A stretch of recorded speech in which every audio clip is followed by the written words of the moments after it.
अस्सलामुअलैकुम, new news से मैं हूं वजीहा अब्बास। हेडलाइंस आपने जानी, बुलेटिन का बाकायदा आगाज करेंगे और सबसे पहले आपको बताएंगे अमेरिका में दहशतगर्दी का बड़ा वाकया।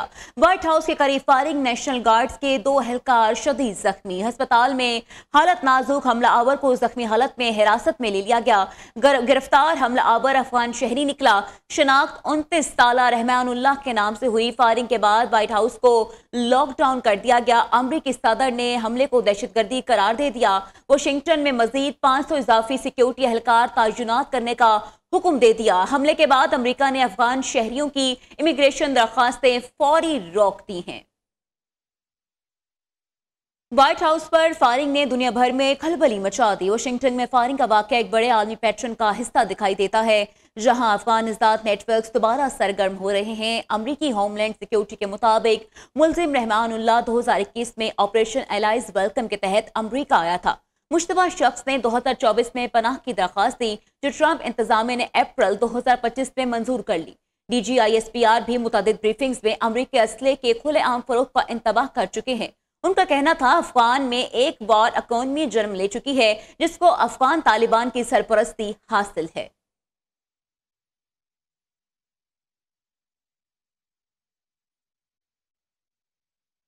कौमी असम्बली का इजलास जारी है और वज़ीर इत्तलात और नशरियात ताल्लुतार खिताब कर रहे हैं। आपको बहरात ले चलते हैं, पेश करते हैं। जनाब स्पीकर, ये जो बैरिस्टर गौहर साहब ने बात की, मियां मोहम्मद नवाज शरीफ को इस मुल्क की आला अदालतों ने अपने माजी के गलत फैसलों की तस्हीह की।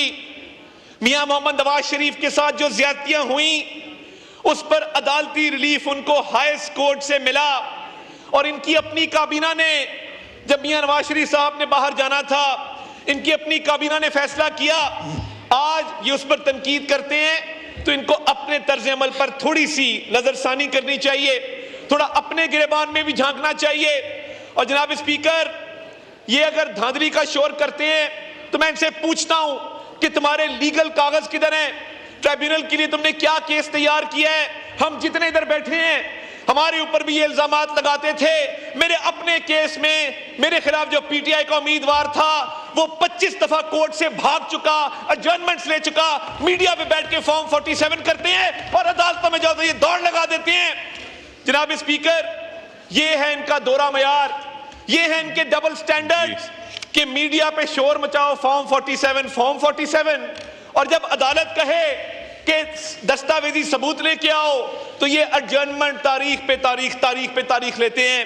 जनाब speaker, I just wanted to set the record straight. और इलेक्शन के बारे से मैं इतना कहूंगा कि साफ छुपते भी नहीं, सामने आते भी नहीं। इनका जो रवैया था इलेक्शन के दौरान, हमारा बॉयकॉट है, हम इलेक्शन नहीं लड़ रहे, मगर ये हमारे मुखालिफ उम्मीदवारों के साथ मिलके पूरी कैंपेन्स चलाई सोशल मीडिया के ऊपर, मीडिया के ऊपर, ग्राउंड के ऊपर, और उसके बावजूद इनको शिकस्त फाश हुई। सियासत में कभी बॉयकॉट नहीं होता। जनाब स्पीकर, आपसे बेहतर इस बात को कोई नहीं जानता। अपनी सियासी गलती को छुपाने के लिए इस हाउस को दोष देना, आपको दोष देना, मियां नवाज शरीफ को दोष देना काबिल मुजम्मत है और एक शर्मनाक अमल है इनका। आखिरी बात मैं ये सिर्फ ये अर्ज करना चाहता हूं कि इनकी हर चीज में कॉलो फेल में तजाद है। इनके वो सोशल मीडिया अकाउंट्स जो आज फौज को टारगेट करते हैं, फील्ड मार्शल को टारगेट करते हैं और इंडिया में लाइक्स मिलते हैं, अफगानिस्तान में लाइक्स मिलते हैं, कुछ मेंबर यहां बैठ के कहेंगे हमारा इन अकाउंट से कोई ताल्लुक नहीं। जनाब स्पीकर, ये गुड कॉप बैड कॉप मिलके खेलते हैं। इनकी पूरी आशीर्वाद है, पूरी बैकिंग है उन अकाउंट्स की। तो मैं उसकी मुजम्मत फ्लोर ऑफ द हाउस करना चाहता हूं कि इन्होंने जो सोशल मीडिया अकाउंट्स के जरिए कैंपेन शुरू की है वो काबिल मुजम्मत है। हर पाकिस्तानी उसको रिजेक्ट करता है और इनको सोशल मीडिया की फील्ड में भी इंशाअल्लाह ताला मुंह की खानी पड़ेगी। बहुत शुक्रिया जी। डॉक्टर वफाकी वज़ीर इत्तलात ताल्लुतार का कौमी असम्बली में इज़हार ख्याल था। PTI ने ज़िमनी इलेक्शन में बायकॉट का फैसला किया। उनका मज़ीद कहना था मोहम्मद शहबाज शरीफ ने मिस्ताक जमहूरियत को दावत दी है। Welcome back. आगे बढ़ें, आपको बताएं कौमी असम्बली का इजलास स्पीकर अयाज सादिक का इजलास जारी है। भारतीय वज़ीर दिफा के सिंध से मुतालिक बयान के खिलाफ मुज़म्मती करारदाद मंजूर कर ली गई है। करारदाद में कहा गया है कि सिंध रियासत पाकिस्तान का हिस्सा है। मज़ीद तफसीलात जानते हैं नुमाइंदा न्यू न्यूज़ जावेद नूर से। जी जावेद नूर, बताइएगा क्या तफसीलात हैं? जी, कौमी असम्बली में भारतीय वज़ीर दिफा की जानिब से जो शर्मंगेज बयान दिया गया था सिंध के हवाले से, उस पर करारदाद पेश की गई। ये करारदाद असद असलम नियाजी की जानिब से पेश की गई और इस करारदाद में कहा गया कि सिंध पाकिस्तान का अटूट अंग है। तारीखी तौर पर, जोग्राफियाई तौर पर ये पाकिस्तान का हिस्सा है और जो हर्जा सराई की गई थी भारतीय वजीर दिफा की जानिब से वो काबिल मुजम्मत है। ऐवान ने इसकी मुजम्मत की और कहा कि सिंध के हवाले से इस तरह का कोई भी बयान जो है वो बर्दाश्त नहीं किया जाएगा। ये मुजम्मती करारदाद ऐवान में पेश की गई और मुत्तफिका तौर पर ऐवान ने इस करारदाद की मंजूरी दी। बहुत शुक्रिया। पाकिस्तान और बहरीन दो जिस्म, दो रूहें और एक दिल हैं। दोनों ब्रादर मुल्कों के ताल्लुकात दहाइयों पर मुहित सखावती, मजहबी, बाहमी एहतराम और इत्तेमाद की बुनियादों पर कायम हैं। वज़ीर-ए-आज़म शहबाज शरीफ का मनामा में कारोबारी बरादरी की तकरीब से खिताब। कहा, बहरीन आने का मकसद दो तरफा ताल्लुकात को मजीद मजबूत करना है। हमारी स्ट्रेटेजिक शराकतदारी कई बरसों से कायम है। ज़राअत, IT और मसनूई ज़हानत के शोबों में ताउन बढ़ाने की जरूरत है। बहरीन आकर ऐसा महसूस हो रहा है जैसे अपने घर आए हों। तारीखी इस्तकबाल की यादें हमेशा दिलों में रहेंगी। नायब वज़ीर-ए-आज़म इसहाक डार, वफाकी वज़ीर इत्तलात अता तारड़ भी इस मौका पर मौजूद थे। In Pakistan are two brotherly countries and our relations span over decades. These relations are based on cultural, religious, mutual respect and trust. These are the pillars of our relations. Our strategic cooperation has been there for decades. Pakistan is ready to enhance our economic cooperation with brotherly country Bahrain in the field of agriculture, IT, AI, fintech and all other areas where our two countries can really work together and create synergy through our efforts and our knowledge and our experience and our commitment to support each other. वज़ीर-ए-आज़म शहबाज शरीफ बरतानिया के मुख्तसर निजी दौरे पर London पहुंच गए। वज़ीर-ए-आज़म शहबाज शरीफ के तैयारा ने लुटन एयरपोर्ट पर लैंड किया। वज़ीर-ए-आज़म शहबाज शरीफ का लंदन में 4 दिन क़याम मुतवक्के है।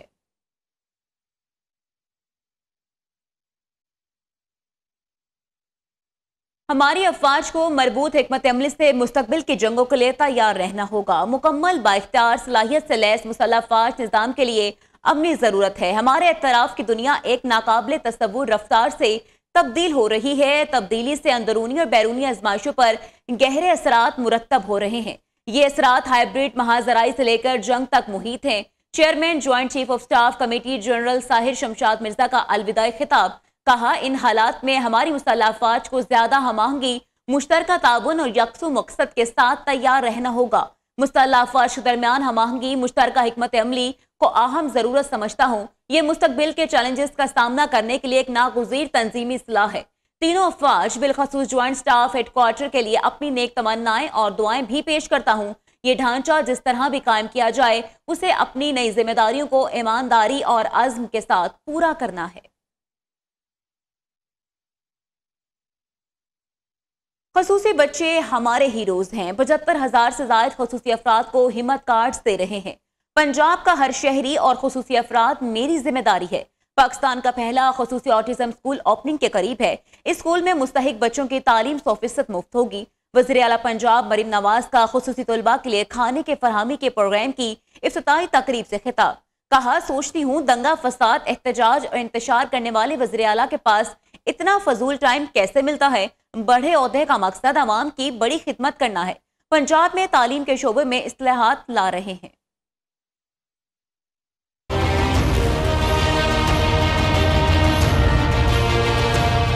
स्पेशल अफराद होते हैं, स्पेशल बच्चे होते हैं, उनको स्पेशल किसी वजह से कहा जाता है। अगर कुदरत की तरफ से, अल्लाह ताला की तरफ से उनके अंदर कोई कमी रह जाती है, कोई ऐसी चीज होती है जो किसी से वो लैक करते हैं, वो वादा जो मैंने किया था कि कम से कम हर डिस्ट्रिक्ट के अंदर हम एक सेंटर ऑफ एक्सीलेंस बनाएंगे स्पेशल चिल्ड्रन के लिए, स्पेशल एजुकेशन के लिए। पूरे पंजाब के अंदर 303 इंस्टीट्यूशंस हैं हमारे पास गवर्नमेंट पंजाब के स्पेशल बच्चों के लिए, और हम पूरे 303 उन इदारों को, उन स्कूल्स को हम पूरा रिफॉर्म करने जा रहे हैं, हम पूरा ट्रांसफॉर्म करने जा रहे हैं, जिसमें हम बहुत सारे कर चुके हैं और बाकियों की जो तकमील है वो भी हम करेंगे। Welcome back. अब आपको बताएं, पाकिस्तान को तरक्की की राह पर डालना है तो हमें अपने सूबों का साइज छोटा करना होगा। पाकिस्तान को बने 79 साल हो गए मगर हम तरक्की नहीं कर सके। ताकत और फंड्स को हमने कभी आम आदमी तक पहुंचने ही नहीं दिया। मजबूत बलदियाती निज़ाम हुकूमत के बगैर मुल्क तरक्की नहीं कर सकता। हमारे सूबे दुनिया के कई ममालिक से बड़े हैं। चेयरमैन पंजाब ग्रुप मियां आमिर महमूद का कराची में आगाही सेमिनार से खिताब। चेयरमैन एप्सब प्रोफेसर डॉक्टर चौधरी अब्दुर्रहमान ने कहा, पाकिस्तान उस वक्त तक तरक्की नहीं कर सकता जब तक गवर्नेंस ठीक नहीं होगी। स्तंभ ठीक होगी तो ही पाकिस्तान तरक्की की मनाजिल तय कर सकता है।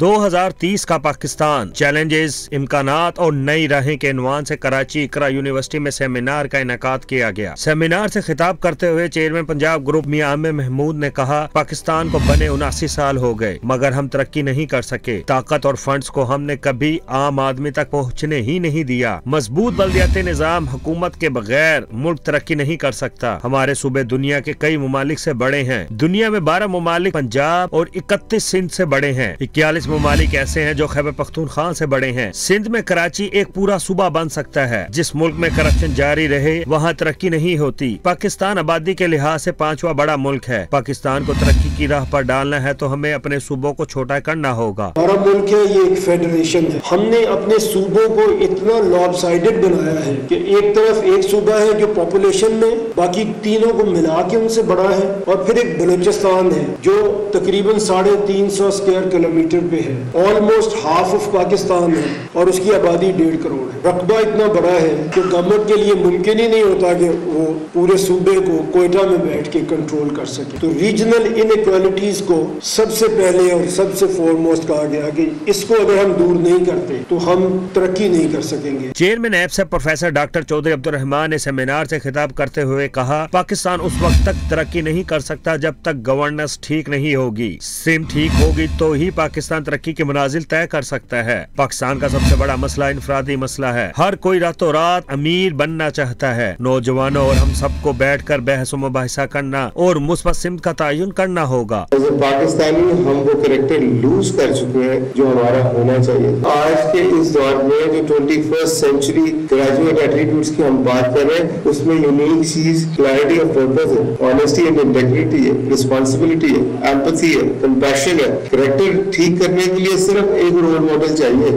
एक हस्ती ऐसी नजर आई जिसकी लीडरशिप जो है मिसाली थी, जो बहुत थोड़ी रिसोर्सेज में बहुत ज्यादा चेंज लेके आए। वो मेरे नबी पाक की हस्ती थी। चेयरमैन पंजाब ग्रुप मियां आमिर महमूद ने तलबा व तालिबात के सवालों के जवाब भी दिए और मुल्क की तरक्की के लिए इन्हें मुतहरिक किरदार अदा करने पर जोर दिया। कैमरा टीम के साथ कामरान सुहेल, न्यू न्यूज, कराची। पाकिस्तान की इल्मी मैदान में बड़ी फतह। ऑक्सफोर्ड यूनियन के तस्दीकशुदा मुबाहिसे से general MM Naravane, doctor Subramanian Swamy और सचिन पायलट दस्तबरदार हो गए। पाकिस्तान हाई कमीशन लंदन के मुताबिक ऑक्सफोर्ड यूनियन के तस्दीकशुदा मुबाहिसे से भारतीय वफ्द एन वक्त पर दस्तबरदार हुए। जनरल रिटायर्ड जुबैर महमूद हयात, हिना रबानी खर, साबिक वजीर खारिजा और डॉक्टर मोहम्मद फैसल मुबाहिसे के लिए लंदन मौजूद भारतीय वफ्द हाजिर की हिम्मत ना कर सका। अपने मुसद्दिका स्पीकर्स के इनकार के बाद भारत की जानिब से चंद गैर मारूफ और कम दर्जे के मुकर्रीन की पेशकश की गई जो पाकिस्तानी वफ्द के मयार के मुताबिक ना थी। ऑक्सफोर्ड यूनियन में ऐलान शुदा भारतीय पैनल को कम तर मुतबादिल से बदलने की कोशिश ने मुबाहिसे की साख और तवाजुन को शदीद मुतासिर किया। कराची में सूबाई वजीर और सेक्रेटरी यूनिवर्सिटीज एंड बोर्ड की ज़र सदारत अहम इजलास। इम्तहानी इस्लाहात और फेडरल बोर्ड से सिंध के इम्तहानी बोर्ड तक टेक्नोलॉजी के मुंतकली पर तफसीली बातचीत की गई। सेक्रेटरी यूनिवर्सिटीज एंड बोर्ड की खसूसी दावत पर executive director IBCC doctor Ghulam Ali मलाह ने एशियाई तरक्याती बैंक के इजलास में भी शिरकत की, जहां उन्होंने मुल्क भर में इम्तहानी निज़ाम को ज्यादा शफाफ, काबिल एतमाद और टेक्नोलॉजी से हम आहंग बनाने के लिए IBCC के इकदामात पर ब्रीफिंग दी। ये सरगर्मियां इम्तहानी निज़ाम को मजबूत और मयारी बनाने के लिए IBCC के अज़्म की अक्कासी करती हैं।